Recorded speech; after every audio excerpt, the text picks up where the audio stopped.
Welcome back to the channel, Legendary Legacy, Audiobook Free Daily, a channel that shares the audio recap and full audiobook of the legendary best-selling books of all time without spending a penny. Today, we will continue with the book, Thick Face, Black Heart by author Chin-Ning Chu.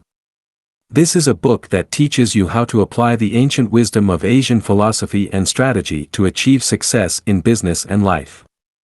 We will proceed with Episode 13, Thick Face, Black Heart Leadership. You can listen to the recap audiobook episodes of the channel are published on YouTube, Spotify, Apple Podcast, Google Podcast, and other podcast platforms. You can search for our channel by typing Legendary Legacy, Audiobook Recap into the search bar. Please support our channel by liking, commenting, and subscribing so that we have more motivation to produce more audiobook episodes with the best and latest quality. Thank you for listening and have a nice day. Leadership, an essential element of survival. Each one of us, in large or small ways, are leaders. Some have an official title for their roles as leaders, while others may lead their brothers, sisters, or friends on the playground. Leadership is a state of mind, what you do to yourself, not what you do to others. Recently, many Americans have been voicing discontent about our present political system. The problem is not so much that the system needs reform, although it does, but more importantly, we desperately need to overhaul the standards of integrity among our political leaders. A nation, a corporation, a small business or a family's well-being is greatly intertwined with the quality of its leaders. The ancient Chinese were convinced that the quality of their leaders was directly related to national survival. In many ancient art of war books the code of leadership has been addressed. Among these books, Kung Ming's Art of War most extensively deals with the question of leadership. Kung Ming, who was mentioned in an earlier chapter, is considered to be the greatest leader to have lived during the 5,000 years of recorded Chinese history.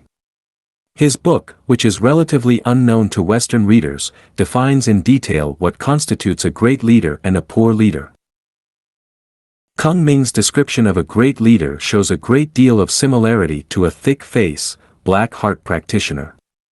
The ancient Chinese always placed tremendous value on their leaders' spiritual and philosophical merit.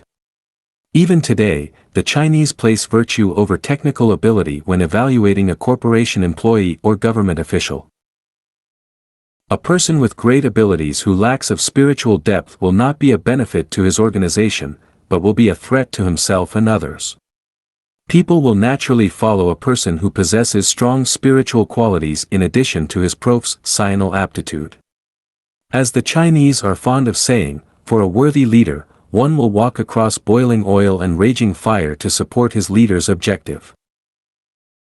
Kung Ming's book is intended for military use, however, the principles which guided the ancient military leaders are interchangeable with those that guide today's political or business leaders. I have provided a literal translation from Kung Ming's Art of War so that you may see the unique flavor of his writing. Kung Ming said. Principles 1. Power and responsibility. Power and responsibility are the two faces that share one physical body and they cannot be separated. A leader who is the central power of a nation must at the same time be fully responsible for the success and failure of that nation. Power is the force that supports one to command and lead. This force communicates its presence by the manner in which that individual carries himself. A leader who is skilled in command is like a strong tiger who possesses wings. He possesses total freedom in expressing himself and his action meets no obstacles. A leader who is inept in command is like a fish out of water. Although he wishes to ride the force of the waves, he is unable. Principles 2. Uproot the wicked. The reasons for the failure of any organization is rooted in the following people. 1. He who is fond of creating clusters among the mediocre-minded people so he may focus the group's objective to annihilate the proficient individuals. 2. He who is enslaved by his extravagant spending habits. 3. He who devotes all of his attention to fault-finding, thus stimulating the group's discontent, all for the benefit of his selfish aims. 4. He who only focuses on his personal losses and gains, and whose actions are solely based on the principle of winning at all costs. 5. The above-mentioned are malicious, hypocritical, and wicked. One must keep away from them. Principles 3. Methods to recognize the individual's true character. The most difficult thing is to detect someone's true nature. One can be kind outwardly, yet vicious inside. Others seem sincere, yet evasive. Some are brave in expression, yet cowardly. Others are hard-working, yet untrustworthy. The following are 7 methods to detect an individual's character. 1. Debate with him to know his viewpoints on life. 2. Challenge him verbally to watch the changes of his inner state. 3. Discuss strategies with him in order to observe his wisdom. 4. Enlighten him as to the difficulties and dangers ahead, thus to know his courage. 5. Cause him to be drunk, then observe his real nature. 6. Make him handle money, then know his virtue. 7. Assign work to him, then discover his competence. In addition to these, the following are additional methods provided from other ancient books. 1. During the time of his misfortune, observe whom he befriends. 2. During the time of his prosperity, observe who receives his charity. 3. During the time he is holding high offices, observe whom he employs. 4. During the time of difficulties, does he act unethically? 5. During the time of poverty, can he be bribed? 6. Tempting him with lustful sex, observe his steadiness.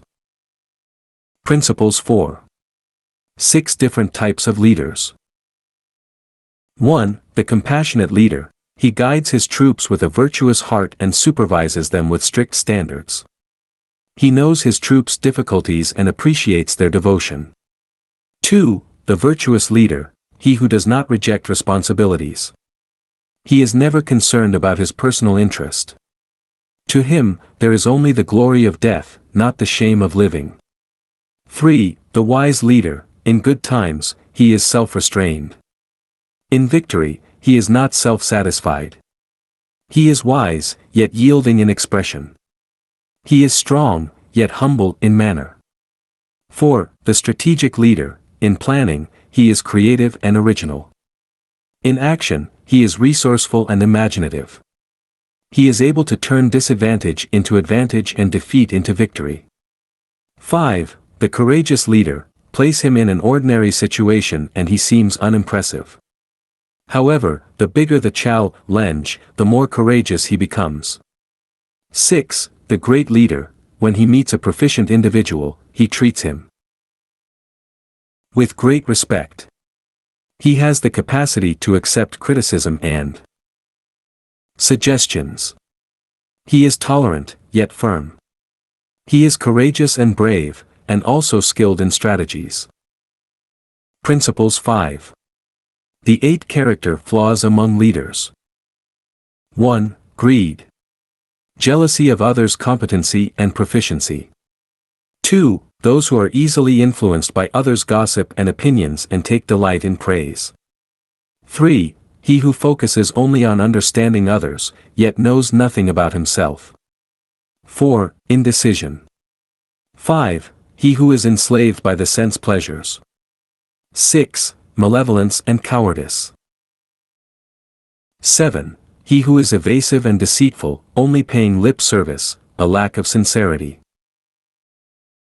The following are additional points presented in other military books, which I think are important to include. 1. He who lacks competence, yet possesses a great sense of self-importance. 2. He who takes action hastily. 3. Inertia and laziness. 4. He who lacks courage. 5. He who is competent, but lacks the physical well-being and strength to carry out his ideas. 6. Cruelty. 7. Lack of charisma. Principle 6. The 9 essential abilities of a leader. 1. The ability to recognize the situation of his opponents. 2. The ability to recognize the methods of advance and retreat. 3. The ability to know the limitations of his resources. 4. The ability to recognize favorable timing for actions. 5. The ability to utilize the natural geographic elements, and understand the advantages and disadvantages inherent in any given situation. 6. The ability to exhibit originality in strategic planning and provide his enemy with total surprise.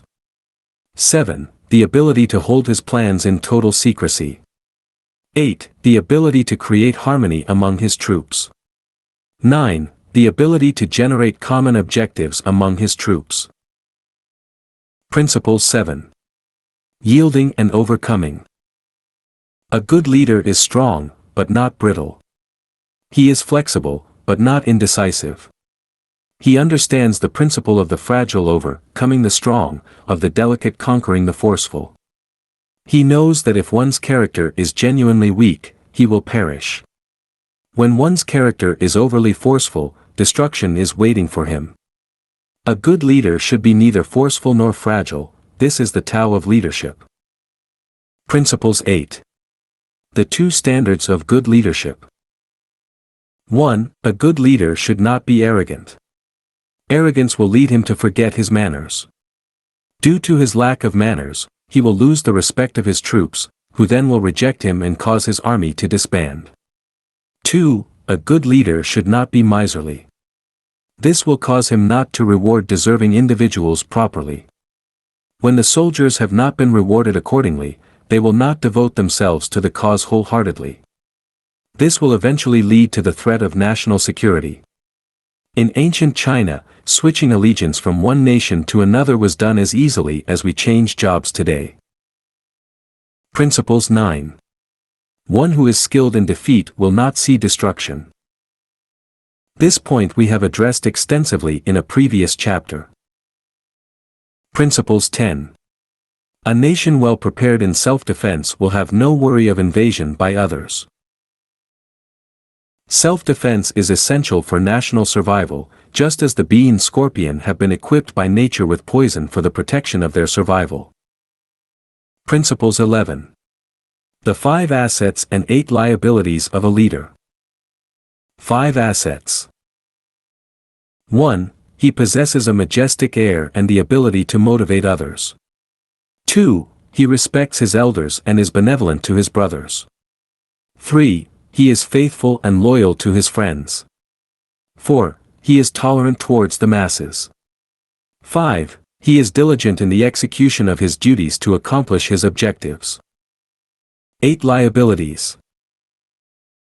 1. He is unable to judge right from wrong. 2. He does not employ proficient individuals.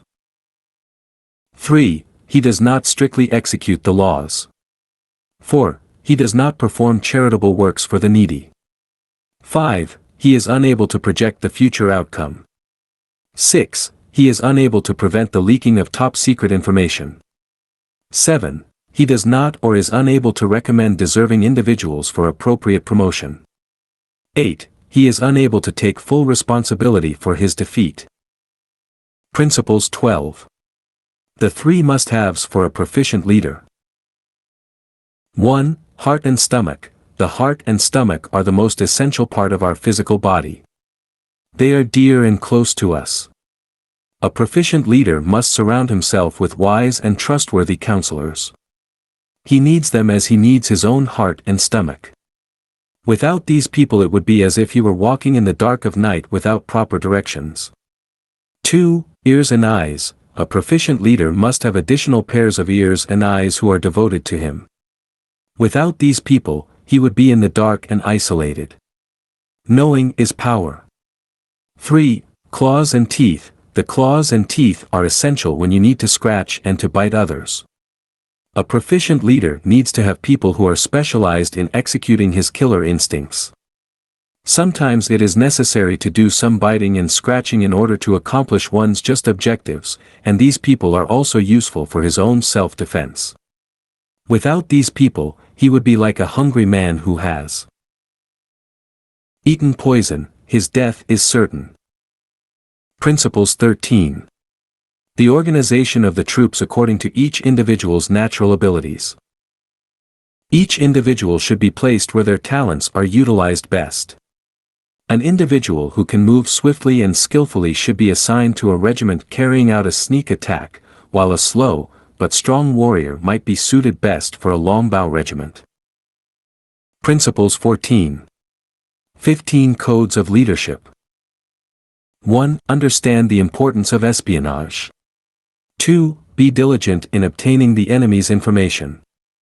3. Be fearless when facing superior enemy forces. 4. Be not tempted by bribes. 5. Display absolute fairness. 6. Show endurance. 7. Exhibit big-heartedness. 8. Be trustworthy. 9. Respect competent individuals. 10. Do not allow personal judgment of people to be affected by others' criticism and gossip. 11. Be truthful and sincere. 12. Show benevolence to the troops. 13. Be loyal and faithful. 14. Understand personal limitations. 15. Know thyself and thy enemy. Principles 15. The 4 fundamental rules of leadership. 1. Be very clear that your troops know your expectations of them. Make sure they understand what is expected of them when you ask them to march, and what is expected of them when you ask them to retreat, and what constitutes disobeying an order. 2. Guide them with benevolence and virtue, and they will adapt the concept of proper conduct. 3. Promote competency and inspire the capable, thus motivate the troops to their peak performance. 4. Be faithful to your standards of punishments and decora, tie-ins. Let your troops know that you mean what you say. Establish the trust that your word is golden. Principles 16. The omens of victory and defeat the omen of victory. 1. The proficient are exalted and the incompetent are removed. 2. The troops enthusiastically carry out the commands. 3. The troops are motivated and high in spirit. 4. Punishments and decorations are carried out in strict manners. The omen of defeat. 1. The troops' spirits are low and they are listless in carrying out their daily duties. 2. The troops feel insecure about their position. The slightest rumor causes great uneasiness. 3. The leader overestimates or underestimates the enemy's strength. 4. The troops are overly concerned with their physical comfort. 5. The leader betrays his duty by obtaining secret profits. Principles 17. The proper attitude of a leader towards his troops. In ancient times, a great leader was the one who treated his troops as if they were his children. When danger and difficulties arose, the leader marched forward in an attempt to solve the problems. When there are rewards, the leader steps aside and lets the troops enjoy them. He comforts the wounded, and buries the dead with utmost respect. He shares his food with the hungry and removes his clothing to clothe the needy. He invites the wise ones to serve him with greatest respect and rewards the brave ones with decorations and awards. Principles 18. The 5 formulas to motivate your troops. 1. Attract the extraordinary talents by assuring them prestigious titles and generous salaries. 2. Treat your people with respect and trust their ability to perform. 3. Set clear standards of expectations for their performance, and praise or reprimand them accordingly. 4. Inspire your people by setting performance standards. 5. Notice all the little right things they have done, then praise them. Acknowledge their outstanding performance with bonuses or promotions. Thus, your troops will work enthusiastically to reach for their personal best. The wise man hears of the Tao and practices it diligently. The average man hears of the Tao and gives it thought now and then. The foolish man hears of the Tao and laughs aloud. If there were no laughter, the Tao would not be Tao. Lao Tzu, Tao Te Ching.